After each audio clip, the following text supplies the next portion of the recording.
So there is a question, what is repo rate? आखिर repo rate क्या होती है? देखो, जो रेपो रेट होती है ना, उसको समझने के लिए हमें दो चीज़ों को समझना होता है। पहला, एक सेंट्रल बैंक, और दूसरा होता है कमर्शियल बैंक। देखो, सेंट्रल बैंक क्या होता है? जो आरबीआई हमारा, जो कि सारे के सारे जो बैंक हैं उनका एक मुख्य जो बैंक है, उसे हम लोग कहते हैं सेंट्रल बैंक, है ना। बैंकों का बैंक सेंट्रल बैंक। ये बात समझ में आ गई? ठीक है। अब कमर्शियल बैंक समझते हैं हम लोग कि कमर्शियल बैंक क्या होता है। देखिए, जो कमर्शियल बैंक होता है ना, वह अपने निजी लाभ के लिए कार्य करता है ना। जो सेंट्रल बैंक होता है वो लाभ नहीं चाहता, वो सिर्फ और सिर्फ सर्विस देता है। बट जो कमर्शियल बैंक होता है वो क्या करता है? वो सर्विसेज भी देता है, बट वो ये भी चाहता है कि उस सर्विस के बदले हम लोगों को थोड़ा सा प्रॉफिट भी हो, है ना। इसको हम लोग क्या कहते हैं? ऐसे बैंकों को हम लोग कहते हैं कमर्शियल बैंक। अब मान के चलिएगा, अब रेपो रेट क्या होती है हम लोग ये समझते हैं। अब मान के चलिएगा कि कभी कभी क्या हुआ कि जो कमर्शियल बैंक है, यहाँ पे मैंने एग्जांपल दिया हुआ स्टेट बैंक का, ठीक है। अब लोग याद रखिएगा कि मान के चलिए कभी कभी क्या हुआ कि कमर्शियल बैंक के पास में पैसा कम है ना, और उसको लोगों को लोन देना है, पर कमर्शियल बैंक के पास में पैसा नहीं है, तो वो क्या करेगा? वो जाएगा हमारे आरबीआई भैया के पास में कि भैया आप हमें दे दीजिए पैसा, है ना। आप हमें दे दीजिए पैसा, आप जो भी इंटरेस्ट रेट लगाओगे हम उसके हिसाब से आपको पैसा दे देंगे, है ना। मतलब वो हम आपको ब्याज दे देंगे, ठीक। अब मान के चलिएगा, मैं एग्जाम्पल के तौर पे कहूँ कि सेंट्रल बैंक ने किसी कमर्शियल बैंक को 100 रुपए दिए, है ना। कितने रुपए दिए? 100 रुपए। और 100 रुपए के ऊपर में कितने दिए? 100 रुपए। 100 रुपए पे 5% की उसने रेट लगाई, ठीक है। 5% की ब्याज पे उसने किसी कमर्शियल बैंक को 100 रुपए दे दिए। अब ये तो हो गया पूरा की पूरा रेट का मामला। अब एक चीज और, कि जब भी कमर्शियल बैंक किसी शॉर्ट टर्म के लिए सेंट्रल बैंक से जब वो पैसा लेता है, तो वो जिस रेट पर दिया जाता है उस रेट को हम लोग कहते हैं रेपो रेट, है ना। एक चीज मैं यहाँ पे बताना चाह रहा हूँ कि जब भी रेपो रेट वाली बात आएगी, तब कोई कमर्शियल बैंक है वो सिक्योरिटी डिपॉजिट देगा। सिक्योरिटी डिपॉजिट का मतलब क्या होता है? कि कोई एक ऐसी चीज जिसकी मतलब जो कीमत है वो उस लोन के बराबर हो, यानी कि कोई भी जैसे मान के चलो कि जमीन हो गई, और भी जो हमारे जो एसेट्स होते हैं, वो जो कमर्शियल बैंक है वो किसको देगा? सेंट्रल बैंक को, कि भैया आप ये सिक्योरिटीज रख लीजिए, जब हम आपका पैसा आपको वापस कर देंगे तब आप हमारी सिक्योरिटीज को हमें वापस कर देना, ठीक है। तो इस तरीके से ये जो लेन देन है वो चलता है। तो मैंने क्या कहा कि भैया जो कमर्शियल बैंक है उसने लोन लिया कितने का? 100 रुपए का। कितने की ब्याज पे? भैया उसने लिया 5% की ब्याज पे। तो ये जो 5% है वो है हमारी रेपो रेट, ठीक है। वो क्या है? हमारी रेपो रेट। अब इसकी, जैसे मैंने बताया ना आपको कि सिक्योरिटी डिपॉजिट करनी होती है कमर्शियल बैंक को, ठीक है। यहाँ तक मैं उम्मीद करता हूँ कि रेपो रेट आपको समझ में आ गई है। अब रेपो रेट की कुछ कंडीशंस होते हैं कि आखिर वो बात क्या है।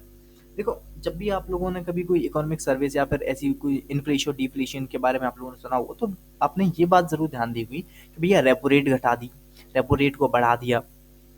जब भी देश में महंगाई आती है या फिर मंदी आती है, या फिर जैसे हम लोग कहते हैं कि महंगाई घट गई, महंगाई बढ़ गई, तो तब हम एक चीज के बारे में पढ़ते हैं जिसे हम लोग कहते हैं रेपो रेट। अब मैं यहाँ पे आपको ये बताना चाह रहा हूँ कि रेपो रेट किस तरीके से उसको कनेक्ट करती है। तो भैया रेपो रेट को हम बढ़ा देंगे, है ना। रेपो रेट को हम बढ़ा देंगे तो महंगाई घट जाएगी। रेपो रेट को घटा देंगे, मतलब रेपो रेट को हम लोग घटा देंगे तो महंगाई बढ़ जाएगी। ये चीजें किस तरीके से मैं ये बताना चाह रहा हूँ आपको, ठीक है। मैं उम्मीद करता हूँ कि आपको रेपो रेट समझ में आ गई होगी, है ना। देखो, रेपो रेट होती क्या है कि सेंट्रल बैंक के द्वारा किसी कमर्शियल बैंक को शॉर्ट टर्म के लिए दी गई जो राशि होती है, जिस दर पे दी गई, जो जिस दर पे दी जाती है, उस दर को हम लोग क्या कहते हैं? Repo rate. जिस रेट पर कोई कमर्शियल बैंक सेंट्रल बैंक से लोन लेता है शॉर्ट टाइम के लिए, और बदले में कुछ सिक्योरिटी डिपॉजिट देता है सेंट्रल बैंक को, उस रेट को हम लोग क्या कहते हैं? उस रेट को हम लोग कहते हैं रेपो रेट। मैं उम्मीद करता हूँ समझ में आ गए हुए। अब हम लोग देखते हैं कि जो रेपो रेट है वो किस तरीके से इन्फ्लेशन और डिफ्लेशन में काम आती है ना, कि किस तरीके से हम लोग महंगाई को इससे कम करते हैं और बढ़ाते हैं।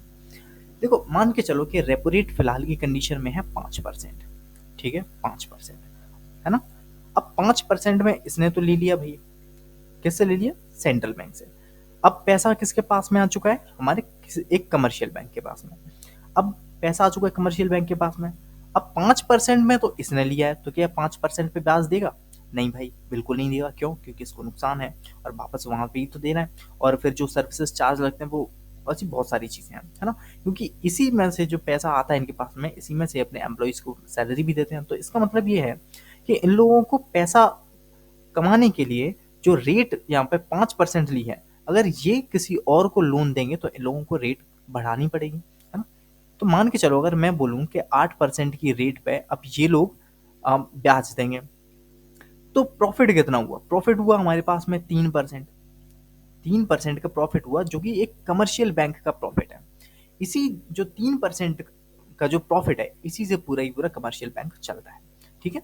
जो पूरा ही पूरा लेन देन है वो सिर्फ और सिर्फ इस 3% पे चलता है। ये एग्जाम्पल के तौर पे, जरूरी नहीं कि 3% और ज्यादा भी हो सकता है। एग्जाम्पल के तौर पे मैंने समझाया। ठीक है? अब मान के चलो मैंने कहूँ कि महंगाई बढ़ गई, है ना? या फिर महंगाई घट गई।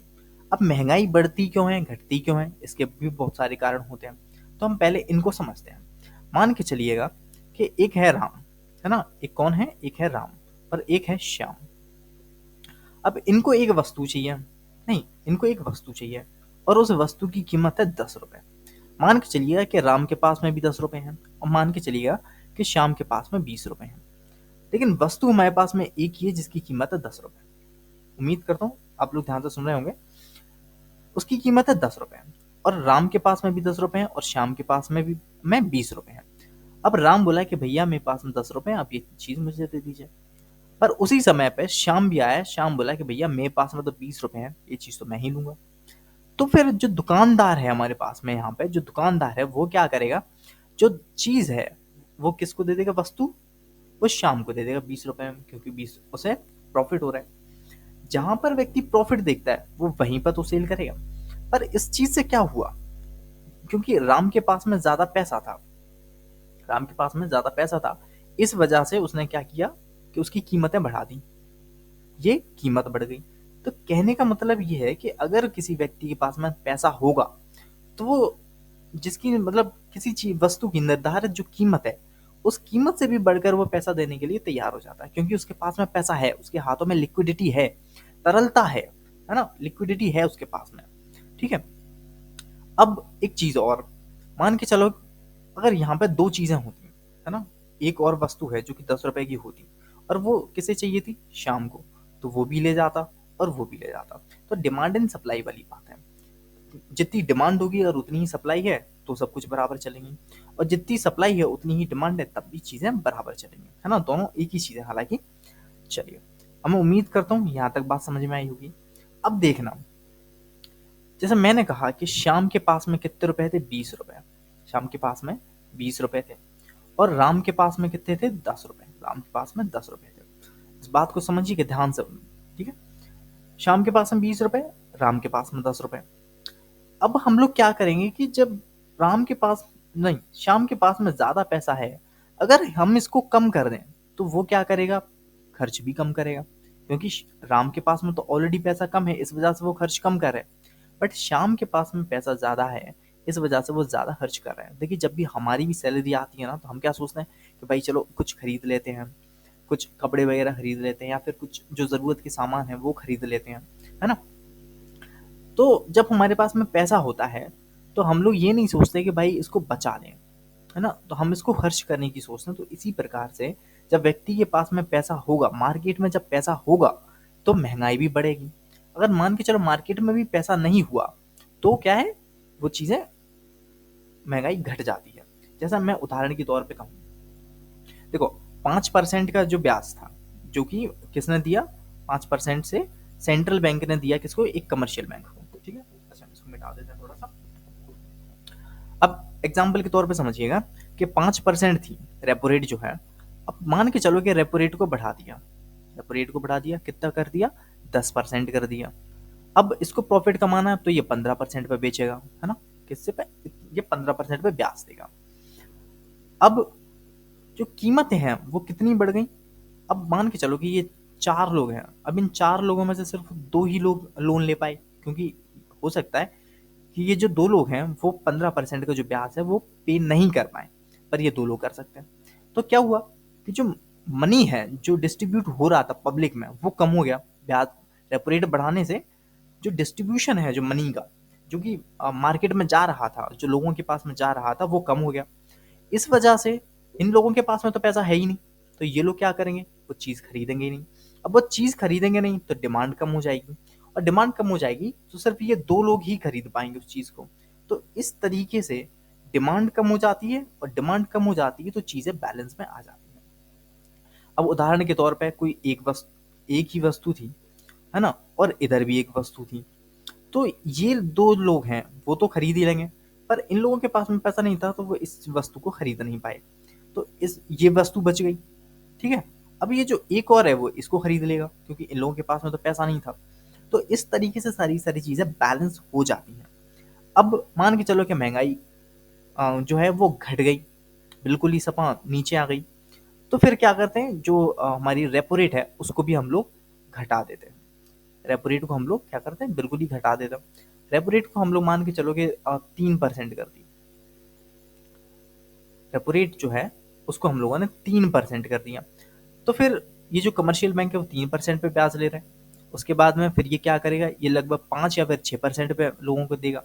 फिर लोगों के पास में पैसा क्या है, ये भी फिर इस जो लोन का जो अमाउंट है उसको पे कर पा रहे हैं, तो इनके पास नहीं पैसा आएगा। जब इन दोनों के पास में पैसा रहेगा तो फिर क्या करेंगे, जो सामान है उसको खरीदेंगे, जो वस्तु है वो खरीदेंगे। तो इस तरीके से ये सारे सारा व्यापार चलता है। उम्मीद करता हूँ दोनों चीजें समझ में आई होंगी।